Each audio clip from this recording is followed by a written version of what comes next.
E aí, meus caros, tudo bom? Aqui é o professor Ezequias com mais uma aula sobre capacidade elétrica, a parte 1. E vamos dar continuidade ao nosso assunto de eletrostática, que já está no final. Esse é um dos últimos assuntos que a gente tem. E eu espero que vocês tenham compreendido até agora os assuntos. Mas se não, tem o nosso EO na segunda e na quarta. Então não esqueçam também de tirar essas dúvidas, né? Não fique na dúvida, porque o conteúdo só vai acumulando e como vocês já devem ter percebido, um está interligado com o outro. Então, se você ficou sem entender algo lá sobre força elétrica, agora quando chegar em potencial elétrico, agora em capacidade elétrica, você vai ter dificuldade. Não tenha dúvida disso. Então, vão no EO e tirem suas dúvidas, tá, pessoal? Não fiquem na dúvida, não. Então, hoje a gente vai falar de capacidade elétrica. Desde que o homem começou a estudar os conceitos de eletricidade, ele sempre quis uma maneira de conseguir guardar, armazenar essa eletricidade de alguma forma. Uma forma que o ser humano, né, a humanidade conseguiu de conseguir armazenar isso foi através de um dispositivo chamado garrafa de Leyden, que é esse daqui. Foi um dos primeiros dispositivos que foram criados para armazenar eletricidade, porque anteriormente a gente tinha uma concepção de que a eletricidade era um fluido, assim como o calor também teve esse pensamento de que era um fluido também. A gente tem essa ideia de que a eletricidade é um fluido e a gente queria armazenar numa garrafa. Mas não é bem assim. Então, como é que a gente consegue armazenar esse tipo de eletricidade? Existe um conceito físico chamado de capacidade elétrica. O que é isso? Você já deve ter estudado lá anteriormente no segundo ano que existe uma capacidade térmica, que todos os corpos têm uma capacidade de absorver uma quantidade de calor específica. A mesma coisa acontece com os corpos aqui na eletricidade. Cada corpo tem uma capacidade de absorver eletricidade, ou seja, de armazenar eletricidade, que depende de quê? Depende do raio e depende da constante eletrostática desse corpo. Nesse caso, a gente está considerando um corpo esférico, tá? Por isso que a gente está considerando o raio aqui.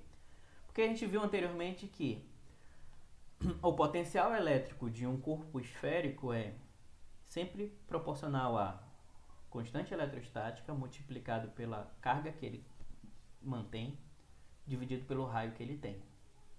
Então, se a gente considerar esse corpo esférico, que ele tem uma capacidade de armazenar essa energia, a gente vai chegar nessa constante aqui, ó, que essa capacidade é sempre proporcional ao raio que ele tem, dividido pela constante eletrostática. Então, como é que a gente calcula a capacidade elétrica de um corpo? Dividindo ou a carga pelo potencial que ele tem, ou dividindo o raio que ele tem, se ele for um corpo esférico, dividido pela constante eletrostática. É uma das duas formas de a gente calcular essa capacidade de um corpo de armazenar energia elétrica. A unidade que a gente tem é o Farad, é o F, né? Esse F aqui, é a unidade no SI, que é chamada de Farad. Justamente em homenagem ao Michael Faraday, um dos grandes físicos que a gente teve, que estudou muito sobre eletricidade. Então, muito dos feitos, muito do que a gente tem hoje sobre eletricidade, a gente deve ao Michael Faraday, que era um cara autodidata, que nunca estudou na academia, mas sempre foi um cara muito curioso e ele colou em quem conhecia e aprendeu. Então foi um cara muito autodidata, tá? Ele lia muitos livros, ele trabalhava numa biblioteca e essa unidade no SI de capacidade elétrica é justamente em homenagem a ele, ao Michael Faraday. Como é que a gente resolve esses assuntos sobre capacidade? Como é que a gente faz isso? Bem, vou passar um exemplo aqui, ó. Uma esfera condutora de raio igual a 0,1 ou 0,10 metros está imersa no vácuo. Determine letra A capacidade elétrica dessa esfera e letra B a carga armazenada nessa esfera quando ela atinge o potencial de 10.000 volts. Aí ele deu os dados aqui da constante eletrostática, né? Então, primeiro vamos achar a capacidade elétrica dessa esfera. Bem, se ele me deu o raio e ele me deu a constante eletrostática né, no vácuo, é claro que ele quer que a gente resolva por aí.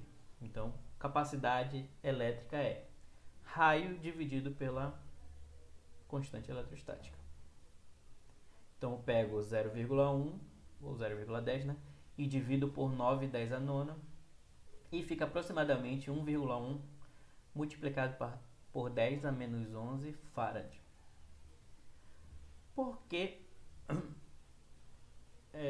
esse 10 a menos 11 aqui? Bem, a unidade de farad, ela é uma unidade muito grande. Então, um farad é uma energia muito grande armazenada, tá, pessoal? Não pense que isso aqui é pouca coisa, é muita coisa, tá?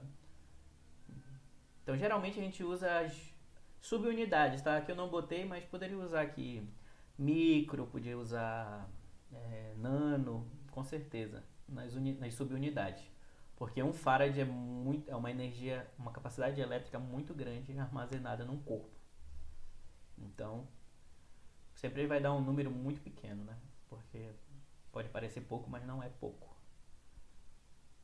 E na letra B ele quer a carga armazenada nessa esfera, quando ela atinge 10.000 volts. Bem, se ele quer a carga, a gente vai fazer por essa daqui, né? Ele quer o quê? Ele quer a carga elétrica.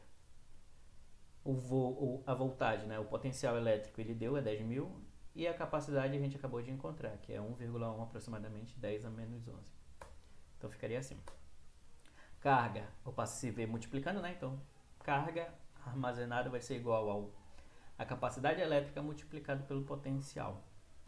Logo, é só multiplicar 1,1 vezes 10 a menos 11 por 10.000, que dá igual a 1,1 vezes 10 a menos 7 Coulomb, né? É a unidade de carga elétrica. Só isso, não tem segredo, pessoal, não tem segredo. É bem tranquilo essa parte. Claro que a gente está trabalhando, é tranquilo agora, né, no ensino médio, porque a gente está trabalhando com corpos ideais, no caso, um corpo esférico e tudo mais. Isso na faculdade complica um pouco, porque geralmente a gente não trabalha só com corpos esféricos, né? Trabalha com outros corpos, mas claro que aqui a gente só vai trabalhar com corpo esférico, então vai estar de boa, assim. A capacidade e associação de condutores é quando a gente associa dois corpos condutores que tenham capacidades elétricas diferentes e um vai transferir cargas para o outro através dos elétrons em movimento, tá? Então imagina que a gente tem dois condutores e eles entram em contato. Lembra? Eles vão entrar em equilíbrio até que fiquem iguais em cargas elétricas. A mesma coisa se eles têm cargas elétricas diferentes, é claro que a voltagem deles vai ser diferente. Então, sempre o que tem a maior voltagem, no caso que é o corpo A aqui que ele fala, aqui ó, corpo A, vai transferir elétrons para o corpo B. Então, até eles se igualarem, né? Que é no caso aqui. Então, sempre quando a gente associa dois condutores relacionado à capacidade elétrica deles, a voltagem deles vai ser igualada. Quando a gente iguala as voltagens deles, a carga elétrica que ele tinha antes tem que ser igual a soma das cargas elétricas que eles tinham antes, tem que ser igual a soma das cargas elétricas que ele tem depois, tá? Que nem a gente já viu lá quando os dois condutores se tocam, né? Isso daí não é novidade para vocês. Mas só que associado à capacidade, o que vai acontecer? A carga elétrica nova do corpo A sobre a capacidade elétrica dele é igual à carga nova do corpo B sobre a capacidade dele. Essa é uma relação que a gente pode obter devido às voltagens ficarem iguais depois que eles se tocam, né? Ou estão associados, né, de alguma forma. Ou se tocando, ou por indução. Pode ser também. Então sempre a gente vai ter essas relações aí que eu botei aqui do lado, porque o sistema é conservativo. Lembra lá dos processos de eletrização? Sempre os sistemas são conservativos. Então, muito difícil a gente não trabalhar com um sistema conservativo. Então, as cargas elétricas vão se conservar. O potencial elétrico vai ser igualado quando eles estão em associação. E uma das referências que a gente vai ter é justamente essa daqui, ó, que a carga elétrica sobre a capacidade elétrica do corpo A tem que ser igual à carga elétrica sobre a capacidade do corpo B. Essa é a associação principal que a gente tem quando a gente associa dois ou mais condutores, né? A gente está trabalhando só com dois, mas podia ter mais. Então era só somar o resto. Mas não vou fazer isso com vocês ainda. Mas não se preocupe não fica tão complexo assim. Ó. Quer ver? Ó, a gente vai ver um exemplo sobre isso.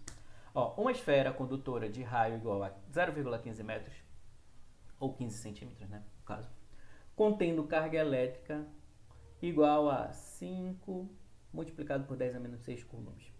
É ligada por um fio condutor à Terra. Então, eu tenho uma esfera condutora e essa esfera condutora vai ser ligada à Terra por um fio condutor, chamado fio terra, né? Letra A. Determine a capacidade elétrica da esfera e da Terra. E ele deu os dados aqui que a gente pode notar depois. Tá aqui, ó. Ele deu a carga da Terra igual a 0, o potencial da Terra igual a 0. E esses valores aqui são fictícios, tá? Não é que a Terra não tem uma quantidade de carga elétrica e o potencial da Terra seja 0. Mas só que, para facilitar o problema, ele considera isso, tá? Então, primeiramente, ele quer saber a capacidade elétrica da esfera e da Terra. Capacidade elétrica da esfera é o raio da esfera dividido pela constante eletrostática no vácuo. Então, eu só preciso dividir o 0,15 da esfera por 9/10 a nona, que nesse caso dá aproximadamente 1,7 10 a menos 11 Faraday. Ou Farad, né? Não é Faraday, é Farad. Da Terra seria como? Seria o raio da Terra dividido pela constante eletrostática.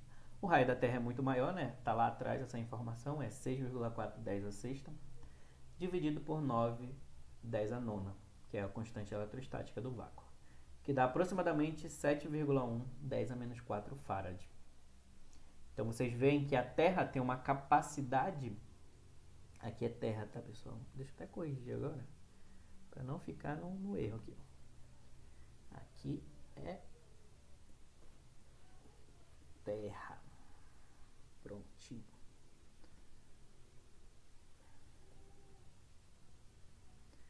Bem, corrigir. É Terra. Então vocês podem observar que a capacidade elétrica da Terra é muito maior que da esfera, né?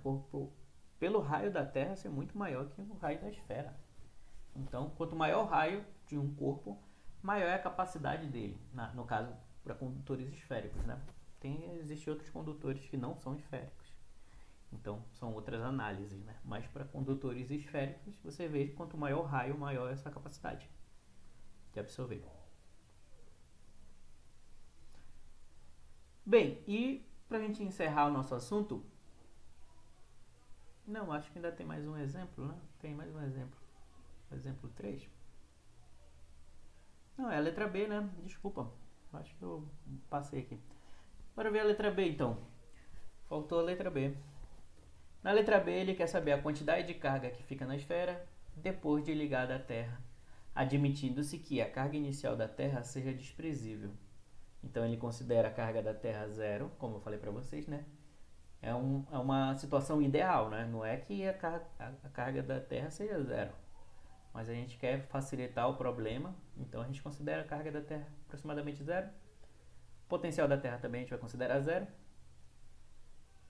E é isso. Então, como é que a gente determina a quantidade de carga que fica na esfera depois de ligada à Terra? Bem, a gente precisa fazer essa análise que a gente viu anteriormente, né? A carga atual da esfera tem que ser igual à carga atual da Terra, onde a carga atual da esfera é dividida pela capacidade dela e a carga atual da Terra é dividida pela capacidade da Terra. Esses valores de cima do numerador a gente não tem, a gente tem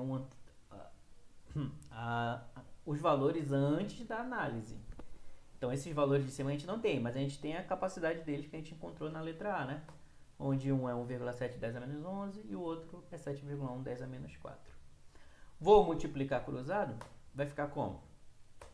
Vai ficar 7,1 10 a menos 4 multiplicado pela carga nova da esfera, igual a carga nova da Terra multiplicado por 1,7 10 a menos 11. E essa vai ser a minha primeira análise, minha primeira fórmula, e eu guardo isso daqui. Eu guardo essa equação, porque daqui eu não posso sair, né? O que está faltando para mim poder resolver esse problema? Se eu quero saber isso daqui, ó, quanto vale a quantidade que fica na... quantidade de carga que fica na esfera depois de ligar da Terra. Então eu quero isso aqui, né? Quero isso aqui. A quantidade que fica na esfera. Então eu quero isso. Então, o que eu tenho que fazer? Eu tenho que pegar alguma coisa para mim substituir esse valor aqui. Eu posso fazer essa outra análise aqui, que diz o seguinte, que a quantidade das cargas anteriormente, a soma das duas, né, da esfera com a Terra anteriormente, tem que ser igual à soma da esfera e da Terra depois do processo, depois de que eles entram em contato, no caso, né? Como é um fio terra, né? Eles estão entrando em contato. E quanto é isso? A quantidade de carga da esfera anteriormente é esse daqui, ó, 6 multiplicado por 10 a menos 6, e a da Terra é 0, e ficaria assim. Se eu quero saber a da esfera, peraí, que agora deu um probleminha aqui. Acho que eu fiz o da Terra e não da esfera, mas eu acho que vai dar o mesmo valor, tá? E como eles vão ficar com valores iguais, mas não se preocupe, é só inverter. Porque vai ficar assim, ó. Eu vou isolar das equações, né? Eu vou ter minha segunda equação aqui, ó, que eu vou passar justamente, ó, a quantidade de carga da Terra nova, eu vou passar o negativo para lá. Então vai ficar com essa relação aqui, ó, que é a quantidade de carga na esfera depois do contato tem que ser 5 multiplicado por 10 a menos 6 menos a quantidade de carga da Terra.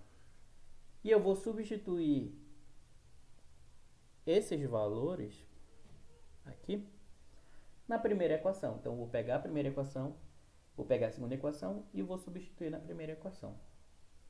Como assim, professor? Então, essa é a primeira equação, essa é a segunda equação. Vou pegar a segunda equação aqui e substituir, ó, bem aqui, ó, na primeira equação. Então ficaria, ó, vou pegar esses dois, ó, vou substituir, agora ficou bom de observar, né? Vou substituir tudo isso aqui dentro.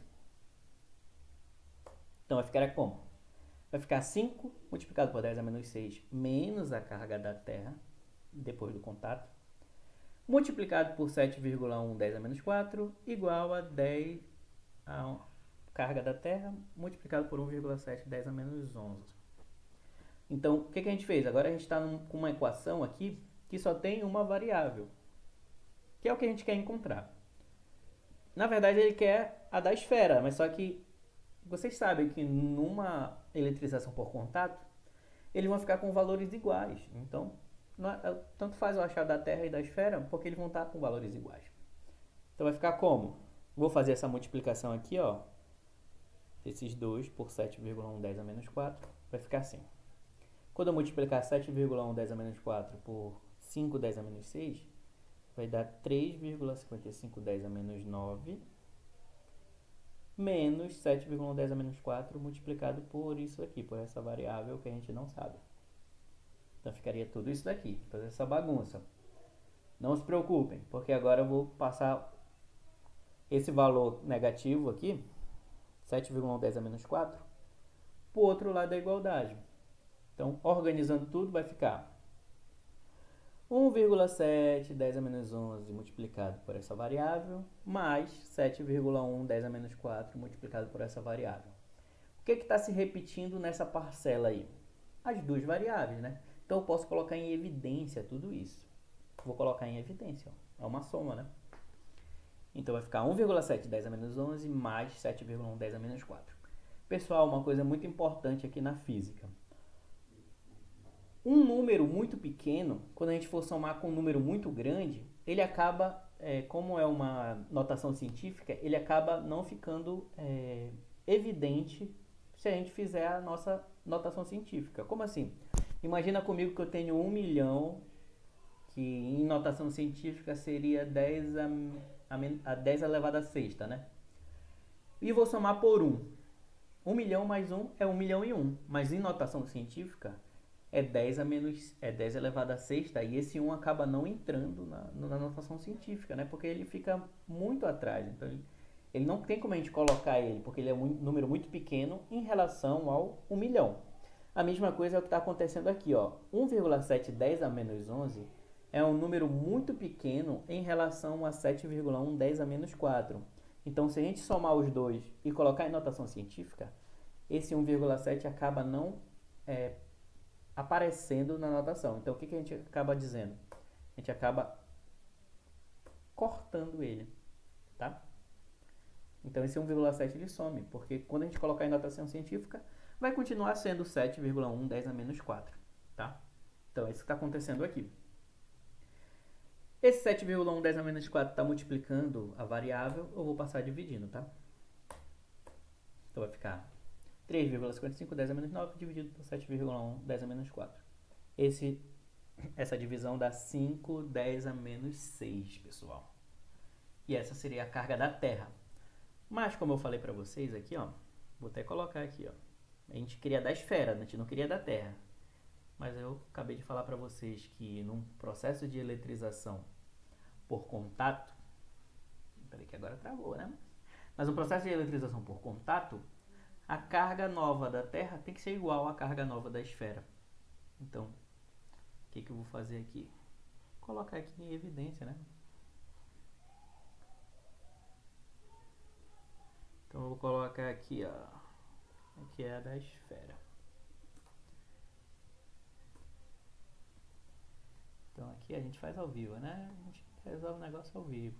Já que não tá da maneira correta, a gente corrige. Não tem problema não. Tá aí. São iguais. Então a conta que eu fiz não tem problema. Então tá aqui. São iguais. Então a carga nova da Terra tem que ser igual à carga nova da esfera, que é igual a 510 a menos 6, devido ao processo de eletrização por contato. No caso do fio terra aí, ligado da esfera para a Terra. Beleza? E a última coisa que eu vou falar para vocês é uma das aplicações da capacidade elétrica é o para-raios, né? Ou seja, é o poder das pontas. O que é isso, professor? Bem, vocês já observaram que todo prédio,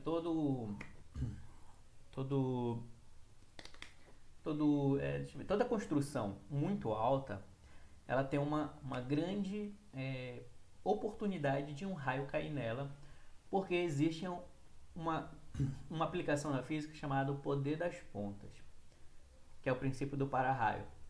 O que é isso, professor? Imagina comigo que eu tenho uma esfera, aqui ó, tenho uma esfera B maior e uma esfera A menor sobre ela. Devido ao raio da esfera A ser menor, a densidade de carga que esse corpo tem é muito maior, ou seja, ele tem uma capacidade de atrair muito maior do que o corpo maior aqui. Então, se eu tenho uma descarga elétrica nesses dois corpos, devido à densidade ser muito maior do corpo menor aí, é claro que essa descarga vem para o corpo menor justamente pela essa capacidade elétrica dele, certo? Então imagina comigo que tenho vários corpos esféricos que ele formam uma ponta.